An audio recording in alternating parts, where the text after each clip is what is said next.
गलती से ये सब हुआ। और जब वो ब्राह्मण उस गाय को लेकर जा रहा था तो रास्ते में वो ब्राह्मण जो पहले जिसको ये दान दी हुई थी वो उस गाय को ढूंढते ढूंढते आया तो रास्ते में उसको मिल गया तो वो बोला कि ये गाय तो मेरी है, आप कैसे लेकर जा रहे हो? जो लेकर जा रहा है उसने कहा भैया ये गाय तो मुझे अभी अभी राजा ने दान में दी है। पहले वाला बोला नहीं, ये गाय मुझे पहले ही राजा ने दान में दे दी। दोनों लड़ने लगे आपस में, दोनों ही फिर राजा के पास आए। राजा के पास आए तो राजा ने कहा कि आप दोनों लड़िए मत, मैं आप दोनों को 1000 गाय और दिए देता हूं, पर आप लड़िए मत। ब्राह्मणों ने कहा राजन हमें और गाय नहीं चाहिए, आप 1 करोड़ गाय भी दे दो तो भी हम अब आपसे गाय लेकर नहीं जाएंगे। आप झूठे हो, आप कपटी हो, आपने एक ही गाय 2 जगह दान दे दी। और इस तरह से आज वो दोनों ब्राह्मण राजा पर क्रोध करके चले गए। धीरे धीरे समय बीता और जैसे ही उस राजा का अंत समय आया यमराज के दूत उसे लेने आए और यमराज जी के पास उसको लेकर गए। यमराज जी ने कहा राजन तुम्हारे दान और धर्म के कारण तुम्हें एक तेजस्वी लोक मिलने वाला है, लेकिन तुमसे भूल से एक गलती हुई है, इसलिए तुम उस पाप को पहले भोगोगे या तुम सुख को पहले भोगोगे। आप पहले उस गलती से हुए पाप का फल भोगोगे या पुण्य का फल आप पहले भोगोगे। राजा नृग को लोभ आ गया, उसने सोचा कि पाप जरा सा ही है, पहले पाप भोग लेता हूँ फिर पुण्य का फल मुझे मिल जाएगा, जैसा भी होगा आगे देखेंगे। राजा नृग ने कहा महाराज मुझे पहले पाप का फल भोगना है। जैसे ही पाप का फल उसने मांगा यमराज ने उसको गिरगिट बनाकर एक कुएं में डाल दिया।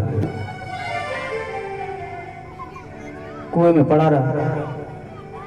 एक दिन कुछ यदुवंशी भगवान के पोते पोती भगवान के बच्चे वो खेल रहे थे, उनको प्यास लगी और वो कुएं के पास आए जल पीने के लिए।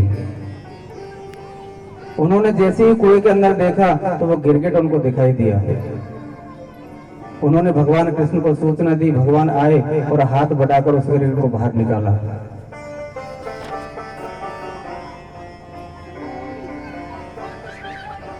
भगवान का स्पर्श होते ही वो गिरगिट एक सुंदर मनुष्य के रूप में बदल गया और भगवान को प्रणाम किया। भगवान को सब कुछ जानते थे पर फिर भी उन्होंने उससे पूछा आप कौन हो और आपने किस कर्म के फल का भोग भोगा है जो तुम्हें गिरगिट बनना पड़ा। आज राजा नृग ने कहा हे प्रभु मैं सूर्यवंशी महाराज इक्ष्वाकु वंश का राजा नृग हूँ। एक दिन किसी ब्राह्मण को दान में दी हुई गाय गलती से मैंने किसी दूसरे ब्राह्मण को भी दे दी, बस उसी पाप का फल भोगने के लिए मुझे यमराज जी ने गिरगिट बनाकर इस कुएं में डाल दिया।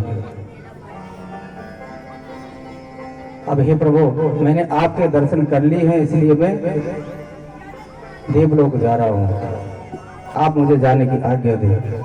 भगवान ने उसे आशीर्वाद दिया और राजा नृग ने भगवान की परिक्रमा की और अपने धाम को चला गया। बोले श्री मद्भागवत पुराण की, श्री कृष्णचंद्र भगवान की जय जय श्री राधे।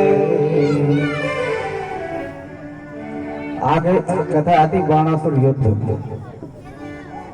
दानवीर बलि का पुत्र बाणासुर भगवान शंकर के भक्त थे, बहुत बड़े और इतने बड़े भक्त और योद्धा भी बहुत बड़े थे। युद्ध में भी उनको कोई हरा नहीं सकता था। उनके एक पुत्री थी जिसका नाम था उषा। अब उषा भगवान कृष्ण के पोते प्रद्युम्न के पुत्र अनिरुद्ध से प्रेम करती थी। एक दिन उषा योग बल से द्वारका जाकर अनिरुद्ध को पलंग से उठाकर अपने महल में ले आई। प्रातःकाल जब अनिरुद्ध की आंखें खुली तो उसने अपने आप को एक नई जगह पर पाया और सामने एक सुंदर कन्या को देखा। इस बात का पता जब बाणासुर को लगा कि उसकी पुत्री के महल में कोई पुरुष आया है तो उसने अनिरुद्ध को मारने का प्रयास किया, लेकिन अनिरुद्ध ने सारे सैनिकों को मारना शुरू कर दिया। और जब अपनी सेना को मरते बाणासुर ने देखा तो अनिरुद्ध को नागपाश में बांध लिया। इधर नारद जी ने जाकर भगवान को सूचना दी कि अनिरुद्ध को बाणासुर ने नागपाश से बांध लिया। भगवान सेना लेकर आए और युद्ध हुआ। अब बाणासुर भगवान शंकर का भक्त था, उसने भगवान शंकर को पुकारा। अब भगवान शंकर दोनों का युद्ध होने लगा। भगवान शंकर बाणासुर की ओर से लड़ रहे हैं और भगवान कृष्ण अपनी तरफ से। दोनों में घनघोर युद्ध हुआ। युद्ध जब हुआ तो लड़ते लड़ते भगवान शंकर ने कहा कि आप मुझ पर जृंभण नाम का एक अस्त्र उसका प्रयोग करो, जिससे मुझे कुछ समय के लिए निद्रा आ जाएगी और तुम उसको मार देना। भगवान ने वही किया। जब भगवान शंकर सो गए तो भगवान कृष्ण ने बाणासुर की अपने चक्र से सारी भुजाएं काट डाली, सिर्फ 4 भुजाएं छोड़ी। उसके बाद भगवान शंकर की आंखें खुली और बाणासुर से बोले, अरे दुष्ट, ये जो सामने खड़े हैं ये साक्षात भगवान कृष्ण हैं। तू अपने उद्दंडता को छोड़ दे, नहीं तो ये तेरे प्राण हर लेंगे। और एक बात और, अब भी तू नहीं माना तो तुझे मेरे भी क्रोध का सामना करना पड़ेगा। तू मेरा भक्त है, मैं तेरे साथ लड़ लिया, बस ये मेरे इष्ट है। अब भी तू नहीं माना तो मुझे तेरे साथ युद्ध करना पड़ेगा।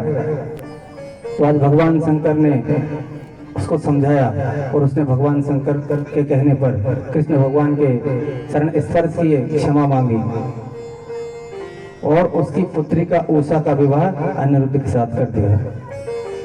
बोले शंकर भगवान की। आगे कथा आती पौंड्रक। एक डुप्लीकेट कृष्ण हुआ था, असली को तो सभी ने सुना। एक पौंड्रक नाम का डुप्लीकेट, लकड़ी के हाथ लगवा लिए, इस तरह के उसने ढोंग किए। सुखदेव जी कहते हैं, परीक्षित जब बलराम जी नंद बाबा से मिलने ब्रज में गए तो पीछे से करुष देश के राजा पौंड्रक ने मूर्ख लोगों के बहकावे में आकर भगवान कृष्ण के पास एक दूत को भेजा। दूत ने भगवान कृष्ण से जाकर कहा कि कृष्ण, तुम वसुदेव होने का ढोंग छोड़ दो और हमारे असली कृष्ण पौंड्रक की शरण में आ जाओ। ये सब जैसे ही सुनी बातें, सारी सभा हंसने लगी। भगवान कृष्ण ने कहा, दूत तुम जाकर पौंड्रक को बता दो, मैं युद्ध करने के लिए आ रहा हूं। दूत ने जाकर जैसे ही पौंड्रक को बताया तो पौंड्रक ने गरुड़ रूपी एक विमान बनवाया, लकड़ी की भुजाएं बनवाई और 2 अक्षौहिणी सेना लेकर युद्ध के लिए निकल पड़ा। उसका मित्र था काशी का राजा, वो भी अपनी 3 अक्षौहिणी सेना लेकर पौंड्रक के पीछे चल दिया। उधर से भगवान अकेले आए और भगवान ने उन दोनों की सेना को मार गिराया। अंत में काशीराज का सिर भगवान ने अपने बाणों से अलग कर दिया और काशी पहुंचा दिया। फिर पौंड्रक का वध करके उसको अपने धाम भेजकर द्वारका आ गए। बोले श्री कृष्णचंद्र भगवान की। इसके बाद कथा आती महाभारत की। हम महाभारत में अगर उलझेंगे तो 2 घंटे लग जाएंगे। महाभारत को स्पर्श करके हम चलते हैं सुदामा चरित्र की ओर, क्योंकि आज ही कथा का विराम है। महाभारत बहुत बड़ा, सभी जानते हैं आपको। सबसे पहले महाभारत में 8800 श्लोक हुआ करते थे। इसका नाम था जय संगीता। उसके बाद इसकी संख्या बढ़कर, इसके श्लोकों की संख्या 24,000 हुई। फिर इसका नाम पड़ा भारत। फिर आगे चलकर लगभग 1,10,000 इसमें जब श्लोक हुए तो इसका नाम पड़ा शत सहस्री संगीता अर्थात महाभारत। बहुत बड़ा एक ग्रंथ है, सब जानते हैं। इसको विराम देकर हम चलते हैं सुदामा चरित्र की ओर। श्री कृष्ण गोविंद हरे मुरारे, हे नाथ नारायण दास